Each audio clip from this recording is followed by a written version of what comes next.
Shalom teman-teman, damai sejahtera Tuhan beserta dengan kalian semua. Dengar baik, sekali lagi saya sampaikan ya. Untuk para mualaf yang sok tahu tentang iman Kristen, bila pada suatu ketika Anda mengalami kebingungan, ketidakmengertian tentang konsep iman Kristen, termasuk ketika Anda membaca Alkitab, itu tak berarti bahwa konsep iman dan juga apa yang dinyatakan dalam Alkitab kami orang Kristen itu tidak logis. Kalau Anda mengalami kebingungan, itu hanya menunjukkan satu hal, bahwa kemampuan bernalar Anda tidak sampai pada level itu. Paham ya?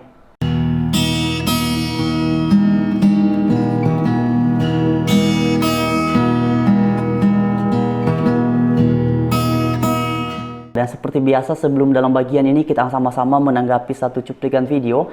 Mari terlebih dahulu kita baca Alkitab kita sebagaimana yang kalian semua bisa perhatikan di screen. Terdapat dalam kitab Yohanes pasal 17 ayatnya yang ketiga. Begini firman Tuhan. Inilah hidup yang kekal itu, yaitu bahwa mereka mengenal Engkau, satu-satunya Allah yang benar, dan mengenal Yesus Kristus yang telah Engkau utus. Amin. Nah teman-teman sekalian, ayat ini nanti akan kita bahas sama-sama, tetapi mari terlebih dahulu kita dengarkan apa yang disampaikan oleh seseorang yang sekarang sudah menjadi mualaf, dan ia tiba-tiba begitu sok tahu tentang iman Kristen. Nantinya akan kita tanggapi setelah kita dengarkan. Terus terang, kalau dari pendapat saya pribadi, termasuk sudah pergumulan-pergumulan yang sudah saya lewati, bahwa sebenarnya Trinitas itu sangat bertentangan dengan ayat-ayat yang ada di dalam Bible itu sendiri. Bahwa sebenarnya Trinitas itu adalah suatu konsep yang diciptakan oleh manusia-manusia tertentu yang dibuat untuk menyesatkan umat. Sebagai berikut saya akan kutip beberapa ayat yang sekiranya menjadi pokok pembahasan kita pada siang hari ini, bahwa saya akan mengutip satu ayat di dalam Bible itu sendiri, di mana Yesus sendiri yang berkata seperti itu. Yohanes 17 ayat 3. Inilah hidup yang kekal, yaitu mengenal Engkau, satu-satunya Allah yang benar, dan mengenal Yesus Kristus yang telah Engkau utus. Sebenarnya pada ayat ini itu sudah jelas dan sangat gamblang sekali, bahwa apabila kita sebagai manusia normal, apabila kita sebagai manusia yang berakal budi, apabila kita sebagai manusia yang bisa menggunakan bahasa logika berbahasa yang benar, sebenarnya dari ayat yang sudah sangat sejelas ini, kita itu sebenarnya sudah bisa mengartikan sebenarnya siapakah Yesus di situ. Mari kita ulas di sini. Inilah hidup yang kekal, yaitu mengenal Engkau. Di sini ada kata Engkau. Siapakah yang dimaksud dengan Engkau di situ? Itu adalah Allah. Satu-satunya Allah yang benar. Nah teman-teman sekalian, demikianlah cuplikan videonya, dan saya pikir mengenai yang sudah dipresentasikan dalam bagian ini sudah sangat jelas ya. Nah memang ini sudah menjadi kebiasaan dari para mualaf, kalau menggunakan ayat Alkitab mereka akan mencomot bagian-bagian tertentu tanpa memperhatikan konteksnya, dan kemudian barulah mereka menafsirkannya secara serampangan. Nah teman-teman sekalian, mari kita memperhatikan ayat yang dia gunakan ini, karena di bagian awal tadi juga sudah kita baca, yang mana terdapat dalam kitab Yohanes pasal 17 ayat yang ketiga. Dikatakan di situ bahwa inilah hidup yang kekal itu, yaitu bahwa mereka mengenal Engkau, satu-satunya Allah yang benar, dan mengenal Yesus Kristus yang telah Engkau utus. Pertanyaan pertama yang mesti diajukan di sini, diungkapkan mengenal Yesus Kristus yang telah Engkau utus. Ini Yesusnya diutus dalam status sebagai apa? Nah ini diperhatikan teman-teman, terdapat di dalam ayat yang pertama bahwa Yesus diutus dalam statusnya sebagai anak. Karena itulah dikatakan demikianlah kata Yesus, lalu ia menengadah ke langit dan berkata, Bapa, telah tiba saatnya, permuliakanlah anakmu supaya anakmu mempermuliakan engkau. Jadi pengutusan Yesus sebagaimana tercantum di dalam ayat yang ketiga, itu Yesus dalam statusnya sebagai anak Allah. Dan di konteks orang Yahudi, ketika Yesus menyebut dirinya adalah anak Allah, bagi orang Yahudi, Yesus sedang menyamakan dirinya dengan Allah. Mari kita perhatikan teman-teman dalam kitab Yohanes pasal 5 ayatnya yang ke-17 sampai ke-18. Ini akan menjelaskan makna dari Yesus menyebut dirinya sebagai anak Allah. Tetapi ia berkata kepada mereka, Bapakku bekerja sampai sekarang, maka aku pun bekerja. Sebab itu orang-orang Yahudi lebih berusaha lagi untuk Bukan saja karena ia meniadakan hari Sabat, tetapi juga karena ia mengatakan bahwa Allah adalah Bapanya sendiri, dan dengan demikian menyamakan dirinya dengan Allah.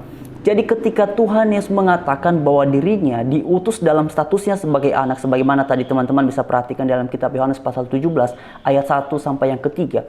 Ini adalah cara yang paling relevan bahwa Yesus menjelaskan tentang dirinya berasal dari Allah. Dan dia adalah Allah, karena itulah yang mengatakan di dalam ayat yang pertama pasal 17 ini, permuliakanlah anakmu. Dan semua orang yang mendengar pengajaran berkaitan dengan ungkapan seperti ini, orang Yahudi sebagaimana tadi yang sudah kita baca dalam pasal 5, orang-orang Yahudi itu tahu bahwa ungkapan demikian, ini Yesus menyamakan dirinya dengan Allah. Nah, karena itulah yang saya katakan tadi, para mualaf ini bisanya hanya mencomot beberapa ayat dalam Alkitab tanpa mau tahu tentang konteks utamanya dan tanpa mau baca ayat-ayat sebelum dan juga sesudah dari ayat-ayat yang mereka comot untuk mereka membangun argumentasi dan menafsirkannya secara serampangan. Karena itu dalam bagian ini bisa disimpulkan bahwa apa yang baru saja dipresentasikan, apalagi tadi beliau mengatakan bahwa terlalu banyak ayat dalam Alkitab yang kemudian kontradiktif dengan konsep Tritunggal dalam iman Kristen, itu jelas-jelas pernyataan yang sangat ngawur, karena justru istilah Tritunggal itu konsepnya terpaparkan secara jelas dalam Alkitab. Mari kita perhatikan lagi teman-teman, misalnya di dalam kitab Yohanes pasal 14, ini masih dalam kitab yang sama, pasal 14 ayatnya yang ke-9, begini firman Tuhan. Kata Yesus kepadanya, telah sekian lama aku bersama-sama kamu, Filipus, namun engkau tidak mengenal aku. Barang siapa telah melihat aku, ia telah melihat Bapa. Bagaimana engkau berkata, tunjukkanlah Bapa itu kepada kami. Lagi-lagi dalam bagian ini, Tuhan Yesus menekankan kesatuannya dengan Bapa, dan itulah sebabnya di dalam agama Kristen kami tidak memahami Allah sebagaimana yang Anda ocehkan bahwa Allahnya orang Kristen itu ada 3. Sebab dalam agama Kristen diterima bahwa Allah itu esa. Dan mungkin sebagian orang akan menganggap ini adalah konsep yang tidak logis, konsep yang tidak masuk akal. Hei, dengar baik. Allah yang dinyatakan dalam Alkitab kami adalah Allah yang luar biasa, Allah yang perkasa. Dan sudah sangat wajar dan sangatlah pantas bila kami umat Kristen dalam tahap tertentu tidak akan bisa memahami Allah yang kami pahami sebagaimana dinyatakan Alkitab. Karena Dia adalah Allah yang luar biasa, yang maha tahu, yang berdaulat atas segala sesuatu yang ada. Dan bagaimana mungkin manusia dengan otak yang tidak seberapa ini bisa memahami Dia yang begitu luar biasa. Dan hal ini juga telah dinyatakan oleh Alkitab. Siapakah yang dapat menyelami hikmat ataupun pemikiran Allah? Tidak ada. Dan juga dalam kitab Ulangan pasal 29 ayatnya yang ke-29 dikatakan bahwa ada hal-hal yang tersembunyi ialah bagi Allah, ada hal-hal yang dinyatakan ialah bagi manusia. Di sini sangat jelas antara manusia dengan Allah ada pembeda. Yang tersembunyi ialah bagi Allah, yang dinyatakan adalah bagi manusia. Jadi bila Anda kemudian memahami Alkitab dan kemudian Anda tidak mampu lalu mengatakannya itu tidak logis. Bukan tidak logis, logika Anda yang tidak nyampe ke level itu. Logikanya Anda yang tidak nyampe ke level itu, tidak sampai ke level itu. Bukan karena Anda bingung lalu Anda kemudian mengatakan bahwa itu tidak masuk akal. Ini yang mesti dipahami dengan benar. Banyakan para mualaf ini yang kemudian tiba-tiba so tahu tentang iman Kristen. Ketika kalian mempelajari Alkitab, ketika kalian menggunakan beberapa ayat di dalam Alkitab, dan kemudian bagi kalian itu hal-hal yang menyulitkan bahkan tidak masuk akal untuk kalian, membingungkan kalian, lalu kalian menyimpulkan bahwa ini tidak masuk akal, tidak logis, ini adalah pemahaman yang salah. Hei, dengar. Pikiranmu itu yang tidak memahami ini. Kalau Anda kemudian menjadi bingung, itu bukan berarti apa yang Anda bingungkan semata-mata adalah salah, semata-mata adalah tidak logis. Bila Anda bingung, itu hanya ada satu kemungkinan karena memang kemampuan berpikir Anda tidak sampai kepada level ini. Jadi sekian teman-teman, saya berharap bagian ini memberikan kita edukasi yang baik dan Tuhan Yesus memberkati kita semua. Haleluya. Shalom.